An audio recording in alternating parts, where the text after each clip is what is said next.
बरेली रूहानियत का मरकज है तो बरेली अब से सियासत का भी मरकज है। जब हार्ट अटैक आया था तब भी मैंने कि अगर मेरी कुछ जिंदगी बाकी है तो अपने कौम के और मिल्लत के लिए जो कुछ मैं कर सकता हूँ वो तो करना चाहिए। जब मैंने उत्तर प्रदेश में 176 छोटे बड़े दंगे देखे, जब मैंने इनकी अय्याशिया सैफई महोत्सव देखा तो मेरा दिल खून के आंसू रोया।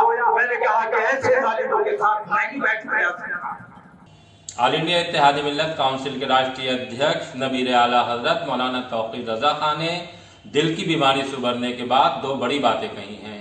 आदाब द लीडर हिंदी वसीम अख्तर मौलाना बीमारी से उबरने के बाद पीलीभीत के पूरनपुर में शेरपुर एक जगह है, वहां एक सभा को संबोधित कर रहे थे।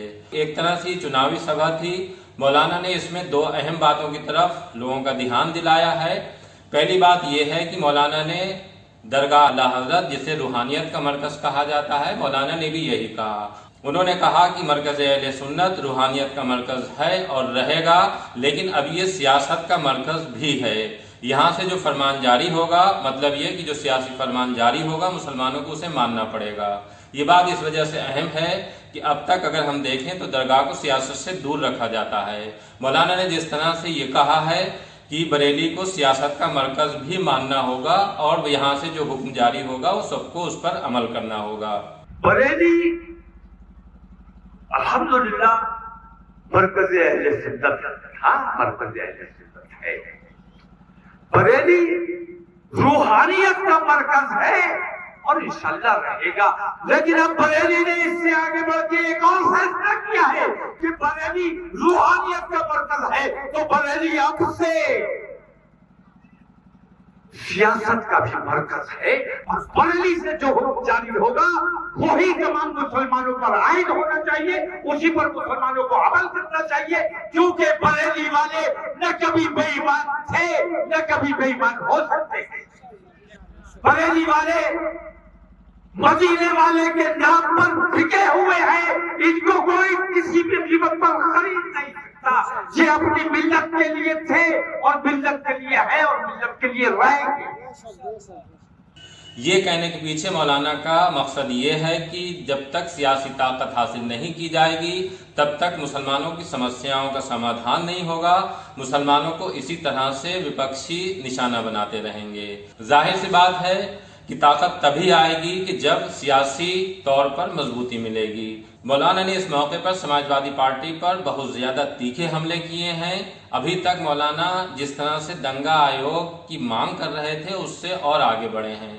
उनका ये कहना है कि समाजवादी पार्टी की हुकूमत रहते जिस तरह मुसलमानों का जुल्म हुए हैं वो और दूसरी सरकारों में नहीं हुए हैं। मौलाना ने यहाँ तक कहा है कि सबसे ज्यादा दंगे समाजवादी पार्टी के सत्ता में रहते हुए हैं। महज दंगे ही नहीं हुए बल्कि FIR लिखने के बाद मुसलमानों को ही पकड़ा गया।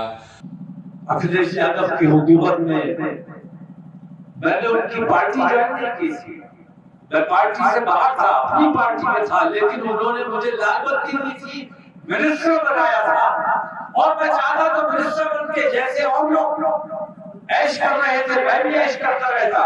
लेकिन जब मैंने मुजफ्फरनगर देखा, जब मैंने उत्तर प्रदेश में 176 छोटे बड़े दंगे देखे, जब मैंने इनकी अय्याशिया सैफई महोत्सव देखा तो मेरा दिल खून के आंसू रोया। मैंने कहा कि ऐसे जालिमों के साथ नहीं बैठा जा सकता। जब हमारे बच्चे दूध के लिए तरस रहे थे, हमारी बहन बेटियां तंबुओं में इज्जत गुजारने पर मजबूर थी और उन तंबुओं पर भी, टेंटों पर भी जालिमों ने बुलडोजर चलवाए थे। याद है या भूल गए? याद है? कितने दिन पुरानी बात है, कैसे भूल जाते? मौलाना तौक़ीर रज़ा खान ने यहाँ आजम खां का भी जिक्र किया। आजम खां रामपुर से सांसद हैं और वो विभिन्न मुकदमे दर्ज होने के बाद सीतापुर की जेल में बंद हैं। मौलाना ने मुसलमानों से कहा कि वो सबा सबा गा रहे हैं, लेकिन सबा की हकीकत को भी उन्हें समझना होगा। जो पार्टी आजम खां की नहीं हुई वो मुसलमानों की क्या होगी।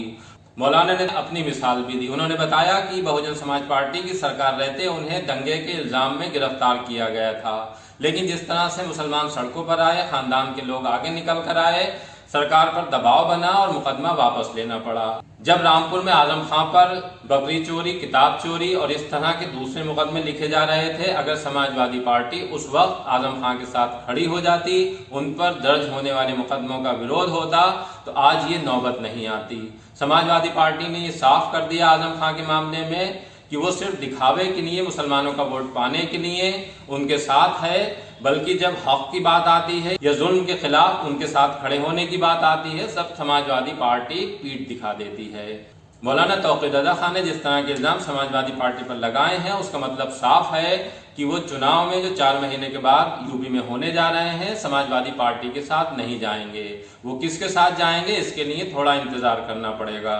चलते चलते मौलाना ने अपनी तकरीर में ये भी कहा है कि 30 दिसंबर तक ये तय हो जाएगा कि हम यूपी में किसके साथ जाएंगे, किस तरह से चुनाव मैदान में उतरेंगे। मौलाना ने अपनी बीमारी को लेकर लोगों के बीच कहा कि अब जितनी भी सांसें बची हैं, कोशिश यही है कि मिल्लत के लिए कोई बड़ा काम कर जाऊं।